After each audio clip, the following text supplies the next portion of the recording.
La graine, c'est la base de toute vie. Pourtant, depuis 50 ans, ce patrimoine est menacé par l'agro-industrie.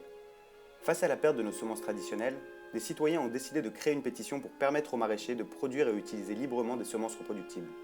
Cette pétition s'appelle Yes We Grain, et en 9 mois, elle a réuni plus de 70 000 signatures. Grâce au soutien de sénateurs et à un calendrier parlementaire favorable, les revendications de la pétition ont pu s'inscrire dans le projet de loi biodiversité. 2 amendements écrits par la société civile y figuraient. Permettre aux agriculteurs d'échanger librement leurs semences et inscrire dans le Code de la propriété intellectuelle l'obligation pour les semences faisant l'objet d'un brevet d'être reproductibles. Les 19, 20 et 21 janvier dernier, le projet de loi était débattu au Sénat et les 2 amendements de la communauté Yes We Grain étaient adoptés par l'hémicycle. Ils permettaient enfin d'espérer un changement en faveur de notre biodiversité cultivée et apporter une solution face au dérèglement climatique. Mais pour être définitivement validés, ces amendements devaient passer en 2e lecture à l'Assemblée nationale puis au Sénat. Devaient, parce qu'avant que n'ait lieu le vote à l'Assemblée, plusieurs députés ont déposé dans une commission qui se tenait à huis clos 7 amendements visant tout simplement à supprimer les 2 amendements sur les semences. Et c'est dans l'anonymat le plus total que les 2 amendements citoyens ont été supprimés du projet de loi ce 2 mars.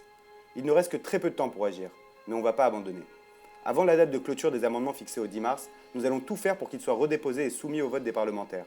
Pour ça, il faut adresser un email à tous les députés de nos circonscriptions pour leur demander de déposer en leur nom et de voter favorablement afin que ces amendements réintègrent le projet de loi. Toutes les infos sont dans le texte figurant en dessous de la vidéo. Il ne reste qu'une poignée de jours pour le faire, alors montrons que les citoyens ont plus que jamais leur mot à dire lorsqu'il s'agit de préserver notre patrimoine commun.